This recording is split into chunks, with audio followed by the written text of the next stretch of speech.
Good afternoon class 10th, how are you all. कल हम लोगों ने अर्थमेटिक प्रोग्रेशन स्टार्ट किया था, आज मैं उसकी सेकंड क्लास ले रहा हूँ। आइए समझते हैं। कल मैंने आप लोगों को क्या क्या समझा दिया था, एक बार उसको रिवाइज कर लेते हैं। कल मैंने आपको first term, number of terms, common difference और nth टर्म के फॉर्मूले के बारे में समझा दिया था। nth टर्म को मैंने आपको बताया था क्या क्या कहते हैं। nth टर्म को जनरल टर्म भी कहते हैं, एनी टर्म भी कह सकते हैं, लास्ट टर्म भी बोल सकते हैं। nth टर्म को किससे डिनोट करते हैं? tn से। और नंबर ऑफ टर्म्स को किससे डिनोट करते हैं? सिर्फ n से। ठीक है, ये मैंने कल आपको समझाया था। एक और बात जो आपको कल समझाई थी वो एक d क्या होता है, d फॉर दिल्ली। तो d होता है कॉमन डिफरेंस, और कॉमन डिफरेंस कैसे निकालते हैं? t2 माइनस t1 करके। ठीक है, ये बातें कल आप लोगों को समझाई गई थी। एक सवाल और जो मैं आपसे पूछूंगा कि व्हाट इज एपी। अगर कोई आपसे पूछता है कि भाई एपी क्या होती है, तो आप क्या बताएंगे? आप बताएंगे एपी एक ऐसा सीक्वेंस है जिसमें कॉमन डिफरेंस कंसेक्यूटिव टर्म्स का सेम होता है, यानी t2 माइनस t1 इक्वल होता है t3 माइनस t2 के। ये सबसे इंपॉर्टेंट तरीका है और सबसे इजी वे है to learn what is AP. क्या t2 माइनस t1 will be equals to t3 minus t2। ठीक है, चलिए आगे बढ़ते हैं। आज कुछ क्वेश्चंस और लेते हैं। ये सेकंड एक्सरसाइज के क्वेश्चन है फ्रॉम कंसाइज बुक से। Which term of the AP 3, 10, 17 will be 84 more than its 13th term? कल भी एक क्वेश्चन आया था which term का। अगर आप लोगों ने कल का वीडियो नहीं देखा हो, कल का लेक्चर नहीं सुना हो, तो उसे जरूर प्ले करके पूरा जरूर देख लीजिएगा। तो which term जब भी लिखा होता है तो हम मानते हैं जनरल टर्म। तो कौन सी टर्म? General term. तो हम मान लेते हैं कि लेट जनरल टर्म यानी कि nth term will be 84 more than its 13th term, यानी जो nth टर्म है वो 84 ज्यादा है 13th टर्म से।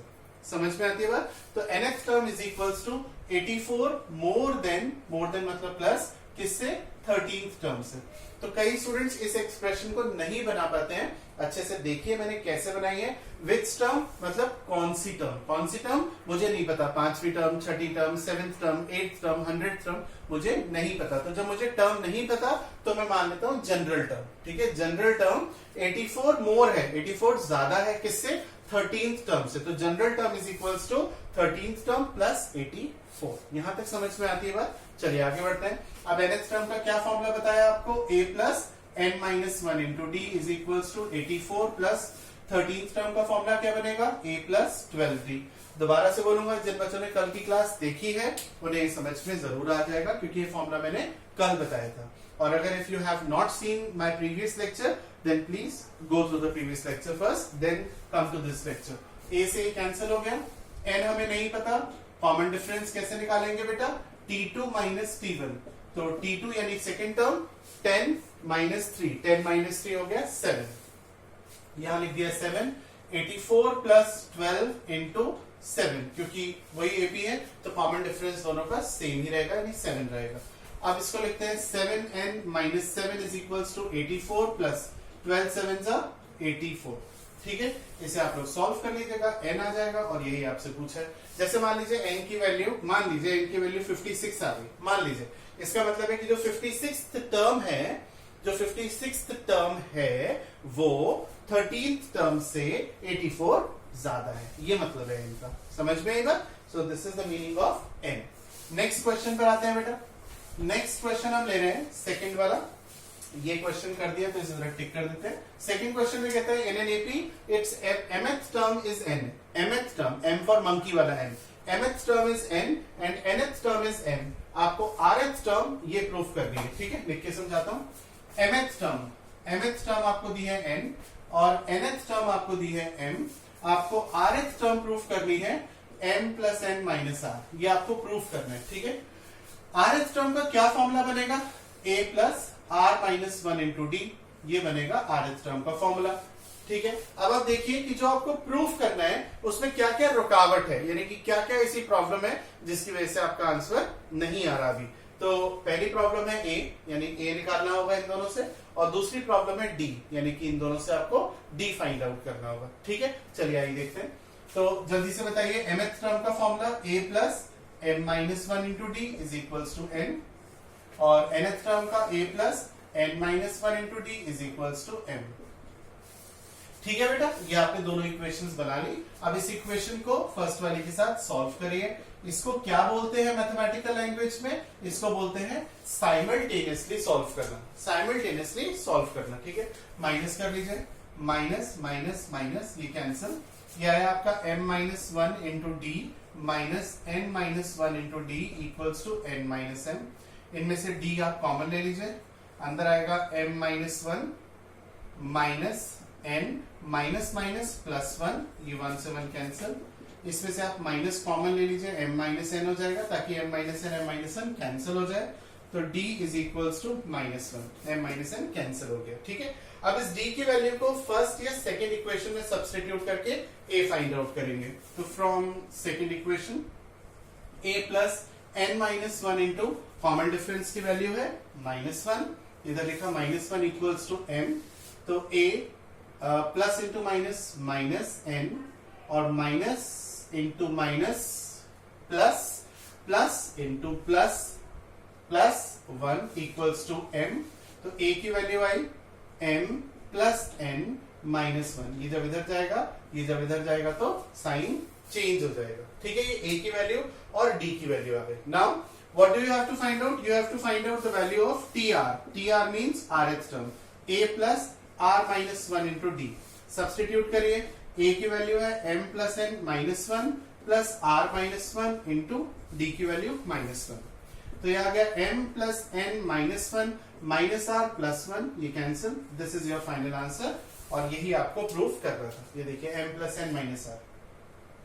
समझ में आती है बात? चलिए आगे बढ़ते हैं। ये सेकंड क्वेश्चन हमने कर लिया। अब कौन सा क्वेश्चन करते हैं? रैंडमली लेते हैं या सीक्वेंस में लेते हैं, देखते हैं। यहां पर हम थर्ड क्वेश्चन ही ले लेते हैं, क्योंकि अच्छा क्वेश्चन भी है और जल्दी से सॉल्व भी हो जाएगा, काफी बार पूछा जा चुका है। Determine k for which first term, second term and third term are in AP। यानी आपको दिया हुआ है कि ये तीनों terms, first term, second term और ये थर्ड टर्म, ये तीनों टर्म्स AP में है। आपको k फाइंड आउट करना है, ठीक है। आइए समझते हैं। एक बहुत अच्छा कॉन्सेप्ट है, उसको समझाना और समझना दोनों जरूरी है। कॉन्सेप्ट क्या है कि अगर A, B और C ये तीन टर्म्स AP में हैं, अगर ये तीन टर्म्स AP में हैं, तो मैं या आप क्या समझते हैं इससे? हम ये समझते हैं कि इसका कॉमन डिफरेंस सेम होगा, हाँ है ना। कॉमन डिफरेंस क्या होता है? कॉमन डिफरेंस होता है T2 माइनस T1 या फिर T3 माइनस T2, ये सेम होगा। तो ये जो बात हमने बोली है, अब से, आज से, अभी से आप लोग इसे एक फॉर्मूले के तरीके से लर्न कर लेंगे कि T3 माइनस T2 इक्वल है T2 माइनस T1 के, ठीक है। तो चलिए T2 माइनस T1 की वैल्यू बोलते हैं। ये हमारा फर्स्ट टर्म T1, ये T2 और ये T3। तो T2 माइनस T1 बोलिएगा 2k square plus 3k plus 6, आप लोग देख रहे होंगे क्वेश्चन लिखा हुआ है। माइनस T1 की value k square plus 4k plus 8। बहुत छोटी सी बात बोलने वाला हूं, लेकिन इंपॉर्टेंट है, वो ये कि यहाँ माइनस लगाया, तो देखिए मैंने ब्रैकेट लगाया है, ठीक है। कई टीचर्स जो नॉन या यूं बोलो कि जो कॉपीज चेक नहीं करते, सिर्फ प्राइवेट ट्यूशंस देते हैं, उन लोगों को इस चीज का आइडिया भी नहीं होता, भले ही वो कितने सालों से भी पढ़ा रहे हो। किस चीज का आइडिया? कॉपी करेक्शन के दौरान हम ये सीखते हैं कि बच्चे एक्चुअली में मिस्टेक्स कहाँ करते हैं। मिस्टेक्स यही होती हैं, ये माइनस लगा दिया, ब्रैकेट लगाना भूल गए, हो गया काम खत्म। इसीलिए जब हम कॉपी चेक करते हैं तो ये हमारे खुद के लिए बहुत बड़ी लर्निंग होती है, ये हमारे खुद के लिए बहुत बड़ी लर्निंग है, और मैं इसको टाइम टू टाइम बताता रहता हूं आप लोगों को, ठीक है। चलिए आगे बढ़ते हैं। T3 माइनस T2, T3 की वैल्यू है 3k square plus 4k plus 4 minus T2 की value 2k square plus 3k plus 6। आइए, तो 2k square minus k square, k square, 3k minus 4k minus k, 6 minus 8 minus 2, ठीक है। 3k square minus 2k square, k square, 4k minus 3k plus k and 4 minus 6 is minus 2, ठीक है। k square से k square cancel, minus k जब इधर आएगा तो plus हो जाएगा 2k, माइनस से ये माइनस कैंसिल, तो k की वैल्यू कितनी आ गई? 0। k की वैल्यू आ गई 0, ठीक है भाई, k की वैल्यू 0। अब जरा चेक कर लेते हैं कि अगर हम k की वैल्यू 0 रखते हैं तो क्या ये तीनों टर्म्स AP में आती हैं या नहीं, या हो सकता है मेरी कैलकुलेशन में कोई एरर हो। आइए देखते हैं। अगर हम k की वैल्यू 0 रखेंगे बेटा तो यहां बचेगा सिर्फ 8, यहां बचेगा सिर्फ 8, यहां क्या बचेगा बेटा, यहां बचेगा सिर्फ 6 और यहां बचेगा सिर्फ 4। तो 8, 6 और 4 बताइए क्या ये एपी में है? T2 माइनस T1 करेंगे, 6 में से 8 गया -2, 4 में से 6 गया -2। ठीक है, तो क्योंकि कॉमन डिफरेंस सेम आ रहा है इसीलिए ये आंसर ठीक होगा। फिर भी आप लोग कैलकुलेशन एक बार फिर से कर लीजिएगा। चलिए नेक्स्ट आगे बढ़ते हैं। इस क्वेश्चन को बताते समय मेरे दिमाग में जो बात थी वो मैं एक बार फिर से आप लोगों के साथ शेयर करना चाहता हूं। मुझे ये बताना था कि अगर 3 टर्म्स A, B, C अगर 3 टर्म्स AP में है तो हम कैसे सॉल्व करते हैं, वो बात आपको एक बार फिर से बताऊंगा। 3 टर्म्स अगर AP में है तो T2 माइनस T1 इक्वल रखना है T3 माइनस T2 के। T1 first term, T2 second term, T3 third term, common difference कहते हैं इसे। ठीक है, चलिए आगे बढ़ते हैं। अब थर्ड के बाद मैं क्वेश्चन नंबर ले रहा हूं फिफ्थ, वो इसी के जैसे ही है। आइए देखते हैं। If the numbers n-2, 4n-1 and 5n+2 are an AP, ये 3 नंबर्स एपी में हैं, आपको n फाइंड आउट करना है। सेम क्वेश्चन है, हो सकता है आप लोग खुद कर ले। तो n-2, 4n-1 और 5n+2 ये 3 नंबर्स एपी में हैं। इसका मतलब है T2 माइनस T1 इक्वल होगा T3 माइनस T2 के। हाँ है ना, तो T2 माइनस T1 हो गया, 4n-1 माइनस लगाइए तो ब्रैकेट n-2, T3 की जगह 5n+2 माइनस ब्रैकेट में 4n-1। इसको सॉल्व कर लीजिएगा अपने आप, n की वैल्यू आ जाएगी। ठीक है, चलिए आगे बढ़ते हैं। अब जब आपसे पूछा है कि एक तो n की वैल्यू और एक नेक्स्ट 2 टर्म्स बतानी है, तो नेक्स्ट 2 टर्म्स आप कैसे निकालेंगे? सोचिए। नेक्स्ट 2 टर्म्स आप ऐसे निकालेंगे, जब आप n की वैल्यू निकाल लेंगे, मान लीजिए n की वैल्यू आ गई, चलो n की वैल्यू सॉल्व करनी पड़ेगी। अच्छा, n की वैल्यू हमने 10 मान लेते हैं, ठीक है, टाइम वेस्ट होगा। n की वैल्यू 10 आ गई तो फर्स्ट टर्म आ जाएगी, सेकंड टर्म आ जाएगी, थर्ड टर्म आ जाएगी, कॉमन डिफरेंस देख के फोर्थ टर्म और फिफ्थ टर्म आ जाएगी। जैसे कि मान लीजिए मेरी एक टर्म है 2 और 2 + 3 5, 5 + 3 8। बताइए अगली टर्म क्या आएगी? आप खुद बोलेंगे सर 11 आएगी, क्योंकि आपने देखा कि मैं 3 ऐड करता जा रहा हूं। तो जब आपकी ये 3 टर्म्स आ जाएंगी तो आप कॉमन डिफरेंस देख करके चौथी और पांचवी टर्म निकाल लीजिएगा अपने आप। ठीक है, चलिए आगे बढ़ते हैं। मैं इन सब के आंसर्स आप लोगों को भेज दूंगा। इनफैक्ट ये सेकंड एक्सरसाइज के ही क्वेश्चंस हैं, तो आप लोगों के पास एक्सरसाइज है। कल शायद किसी स्टूडेंट ने व्हाट्सएप पर एक्सरसाइज का फोटो भेज दिया था, पीछे की आंसर की का फोटो भी जरूर भेज दिया करो। ठीक है, ताकि आप सभी लोग अपने आंसर्स चेक कर सके, because might be you some of you do not have the book. ठीक है, due to the circumstances. Next question 6th पर आते हैं। 6th क्वेश्चन कहता है how many 2 digit numbers are divisible by 3। ये डिविजिबल का साइन बना दिया मैंने, यहाँ डिविजिबल लिखा हुआ था। तो how many 2 digit numbers are divisible by 3, कितने 2 डिजिट के नंबर हैं जो 3 से डिविजिबल हैं। ठीक है, कितने 2 डिजिट के नंबर हैं जो 3 से डिविजिबल हैं? तो आप लोग जल्दी से बताइए, सबसे पहला 2 डिजिट का नंबर क्या होता है? सबसे पहला 2 डिजिट का नंबर होता है 10। क्या वो 3 से डिविजिबल है? नहीं है। अगला 2 डिजिट का नंबर क्या होता है? 11। क्या वो 3 से डिविजिबल है? नहीं है। अगला 2 डिजिट का नंबर क्या होता है? 12। तो this is the first 2 digit number which is divisible by 3। Next number बताइए 15, next 18, next 21, next 24 and so on. और आखिरी का 2 डिजिट का नंबर क्या होता है? सबसे लास्ट 2 डिजिट नंबर 100। 100 हो गया 3 डिजिट का नंबर, उससे जस्ट पहले होता है 99। और बाय चांस की बात है कि 99 आखिरी 2 डिजिट नंबर भी है और आखिरी 2 डिजिट का नंबर है जो 3 से डिविजिबल भी है। ठीक है, तो आपको बताना है हाउ मेनी।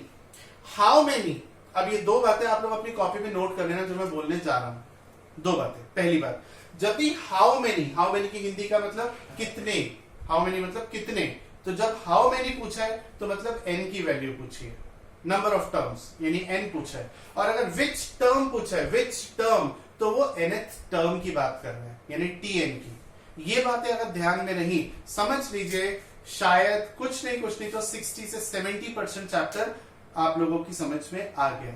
ठीक है, एक बार फिर रिपीट कर दूं, अगर हाउ मेनी मतलब कितने, तो वो नंबर ऑफ टर्म्स की बात कर रहा है यानी n की बात कर रहा है। और अगर विच टर्म कह रहा है, विच टर्म मतलब nth टर्म की बात कर रहा है, tn की बात कर रहा है। ठीक है, तो हाउ मेनी कितने नंबर है, तो हमें n यानी कि नंबर ऑफ टर्म्स कैलकुलेट करना है।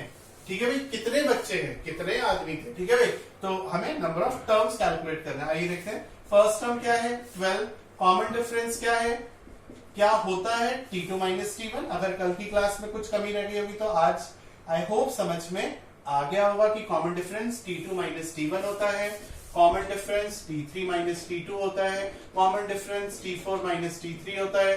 ठीक है, ये सब कॉमन डिफरेंस है क्योंकि ये सब सेम होते हैं। ठीक है, अगर सेम नहीं होगी तो एपी नहीं होगी। तो T2 माइनस T1 यानी 15 माइनस 12 यानी कि 3।